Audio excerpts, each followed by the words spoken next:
முந்திரி திராட்சை முழுசா இருக்கு. ஆச்சி பாயாசம் மிக்ஸ், ஒன்று வாங்கினால் ஒன்று இலவசம்.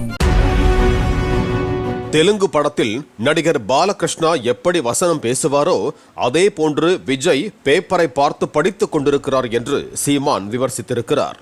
கோவையில் நடைபெற்ற நாம் தமிழர் கட்சியின் பொதுக்கூட்டத்தில் பேசிய சீமான், ஆந்திராவை சேர்ந்தவர் எழுதி கொடுப்பதால் விஜய் அவ்வாறு பேசுவதாக கூறினார். இத்தனை நாள்ல தமிழ் என்றோ தமிழர் என்றோ தமிழர் நிலம் என்றோ வளம் என்றோ உரிமை என்றோ ஒரு வார்த்தையை பேசியிருக்காரா என் தம்பி? பேச மாட்டாப்ல. நம்ம எல்லாரும் ஒண்ணுதான் அப்படின்னா கட்சி ஆந்திராவில் ஆரம்பிக்க வேண்டியது. இங்க எதுக்கு ஆரம்பிச்சா நீ? என்னத்தையாவது பேசிட்டு போறது? ஏன்னா எழுதி கொடுக்கிறவன் ஆந்திரக்காரங்க தான் எழுதி கொடுக்குறாங்களா? தமிழர்கள் உழைப்பில் இருந்து வெளியேறியதால் மாதம் 15,000 கோடி ரூபாய் தமிழர்கள் பணம் வட இந்தியர்கள் வாயிலாக வட இந்தியாவுக்கு செல்வதாக சீமான் தெரிவித்தார். 1.5 கோடி வட இந்தியன் ஒரு ஆளுக்கு சராசரி ஆவரேஜ் 10,000 சம்பளம்.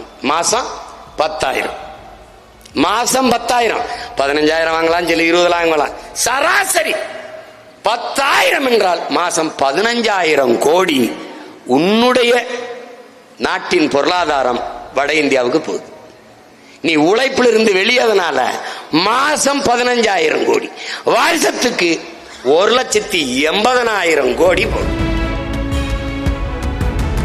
முந்திரி திராட்சை முழுசா இருக்கு. ஆச்சி பாயாசம் மிக்ஸ், ஒன்று வாங்கினால் ஒன்று இலவசம்.